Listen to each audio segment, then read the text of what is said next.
Welcome to Bible Bravery and Bullshit. Sorry, Mom, with Pastor Dan Miner, the unapologetic podcast for those tearing down old beliefs, choosing deconstruction, or those who have walked away from traditional faith. If you're questioning, evolving, or just plain fed up with the modern Christian machine, you're in the right place.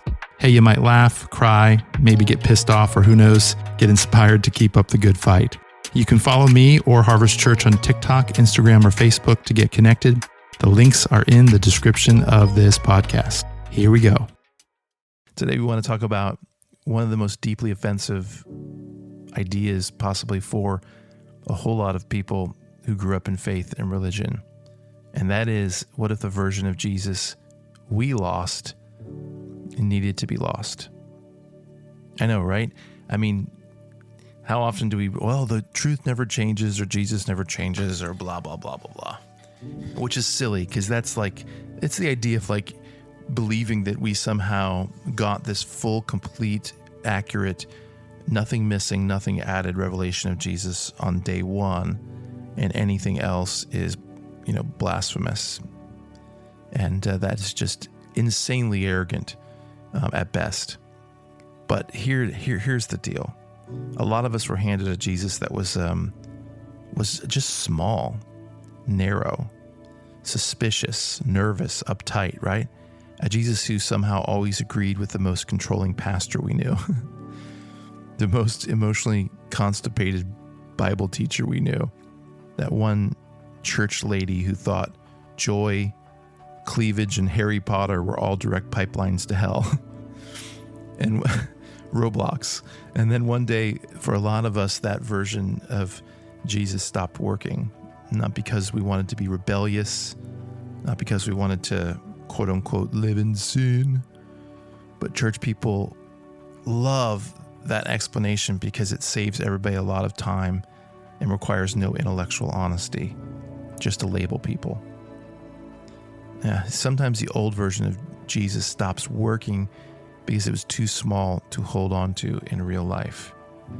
Recently, Stan Mitchell was at our church and did a little 15-minute homily you can find on the Harvest Sarasota podcast about this topic. And I just wanted to come on this podcast, Bible Bravery and Bullshit, and give you kind of the furtherance of my thoughts about what he said, because it was very powerful about letting go of the Jesus that we've been holding on to, and how we see that in the story of the death, burial, and specifically the resurrection of Jesus, and the 50-day period between that and Pentecost Sunday.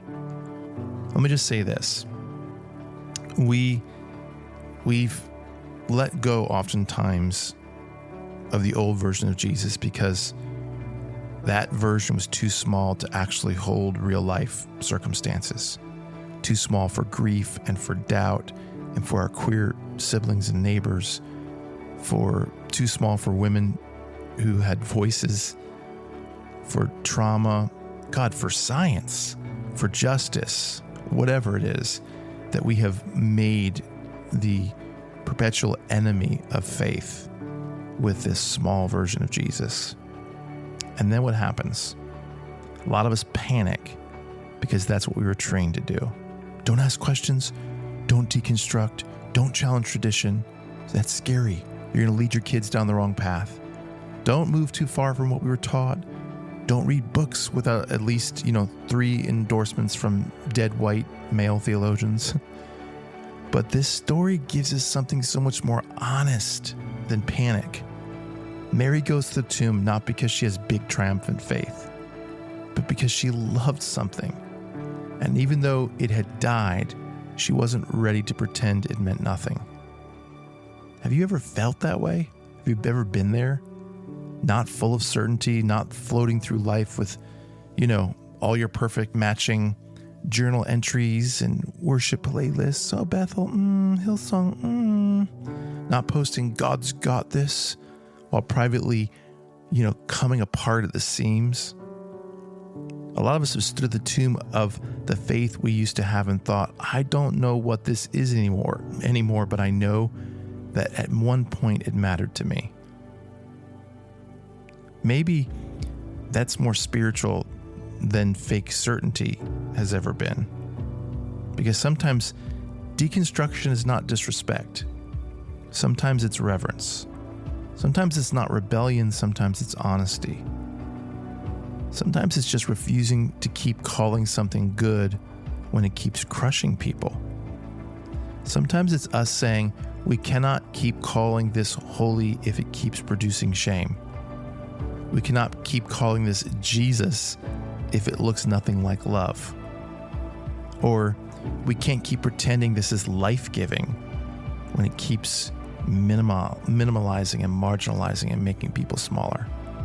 That's not a lack of faith. That's having integrity. It's having a pulse. Mary gets to the tomb, sees the stone rolled away, and what does she think? Not praise God for the resurrection. No, she thinks, oh, good, amazing, perfect. Now it's even worse. Somebody stole the body. And wow, does that preach? Sometimes the first sign that things are opening up does not feel like hope, it feels like theft. Ooh. That's exactly how a lot of us were taught to react anytime love gets bigger. The moment faith expands, the moment old certainties crack, the moment somebody says maybe women are actually fully human, maybe queer people aren't an exception to belovedness, maybe trauma matters, maybe hell-based manipulation is garbage, maybe nationalism and Jesus are not married. Suddenly it's somebody stole the gospel. Something's been taken from us. Or maybe the gospel just got out of the grave. Come on, somebody shout Jesus. Maybe the stone rolling away does not mean something has been taken from us. Maybe it means something is no longer trapped where religion left it. And that's the hard part. I'm going to be honest with you, because a lot of us were taught that maturity means holding on tighter and tighter and tighter to the same exact ideas forever. These fixed propositions. That's not maturity. That's usually coming from a place of fear, maybe with a choir robe wrapped around it. But real faith grows and it sheds skin and it evolves. Real faith lets dead things die. Real faith makes room for mystery. And a lot of us have never had the capacity or the training to put up with the idea of mystery. We were trained for certainty. We were indoctrinated to demand answers. We were trained for apologetics and altar calls and pretending the Bible is always obvious when it very much is not. And then Jesus shows up in the story. Mary does not recognize him. She thinks he's the gardener, which, kind of honestly feels right. Because resurrection Jesus does not seem to enjoy showing up in ways that make religious people comfortable. I think resurrection Jesus keeps showing up in ways that make religious people really nervous. He's too earthy, too ordinary, too embodied, too close to the dirt. And that still happens today. Jesus keeps showing up in places a lot of church culture taught us not to expect. I find Jesus in therapy. I've found Jesus in stories of recovery. I found Jesus show up with queer joy, show up in women who stopped apologizing.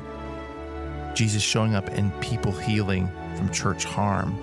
Seeing Jesus show up in prison cells and hospital rooms, protest lines. Seeing Jesus show up when people have stood up and against a military force sponsored by our government to essentially kidnap people without due process. He shows up in exhausted, honest ways. Shows up when someone finally says, I don't know what I believe anymore, but I know that old thing is dead. I can't return to it. And every time that happens, those that are scared and trapped in religion say, that can't be Jesus. That's a counterfeit. And meanwhile, Jesus is like, actually, I've been here the whole time. You all were just busy guarding the tomb. Maybe that's one of our problems. We're guarding too many graves. Come on, what are those graves out there that religion is guarding? Dead systems and power structures and dead language and dead interpretations and dead certainty. Dead versions of God that make us feel safe and superior.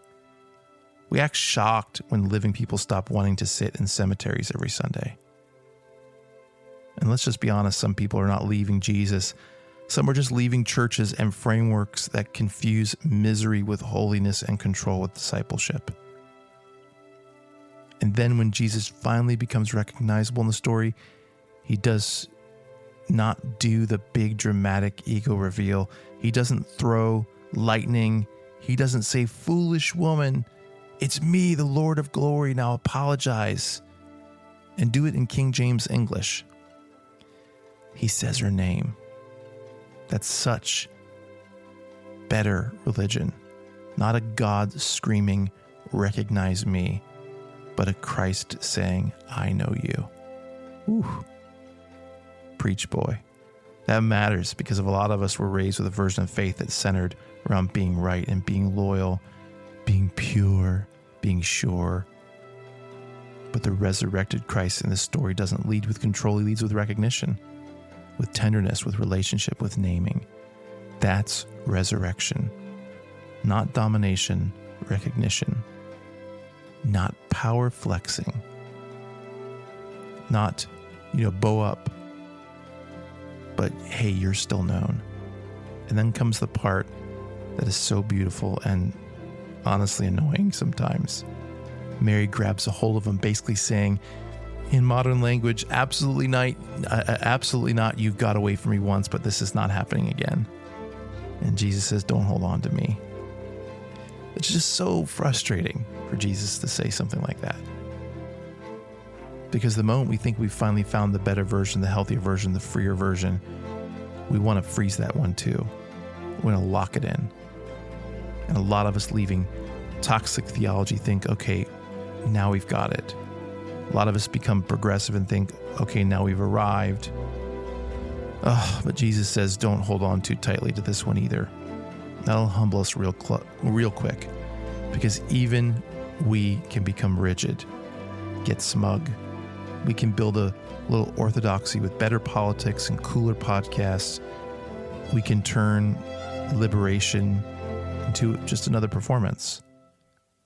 The point is not that we found the perfect system. The point is that the living Christ keeps pulling us past every system. It's what Pentecost says too. It says Jesus keeps leaving one form and coming back in another. The Spirit keeps blowing apart the containers we swore were permanent.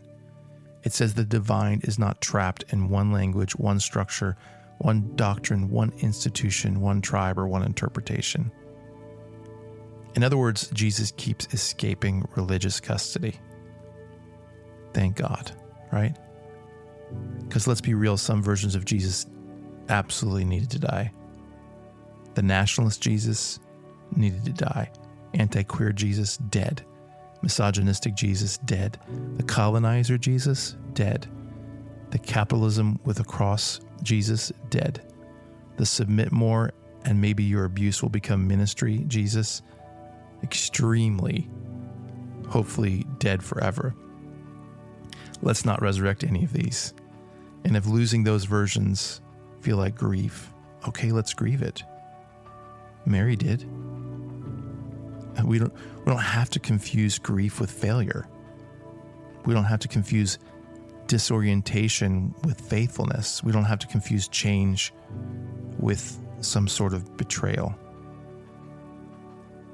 It's controversial, but controversy is often just what happens when people who benefit from certainty hear the truth said out loud. So maybe this is the word for us today. Maybe the crumbling is not the end. Maybe it's the stone rolling away. Maybe the version of Jesus that kept us ashamed, afraid, and small is not the one worth saving. Maybe resurrection is happening and it just doesn't look religious enough for some of us.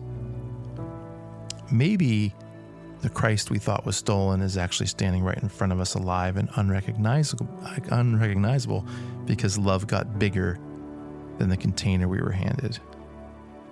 Maybe that's the best news we've heard in a long time.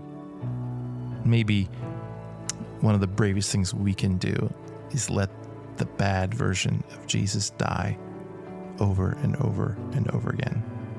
Hey, we'll see you next time. If you made it this far, thanks for listening. And if you'd like to support our nonprofit, you can go to harvestsarasota.com and click the Give tab. One of the greatest ways you can tell us this podcast helped you is by liking, subscribing, reviewing, and sharing with your friends. Till next time, keep asking questions, be patient with yourself, and find someone to show some love this week.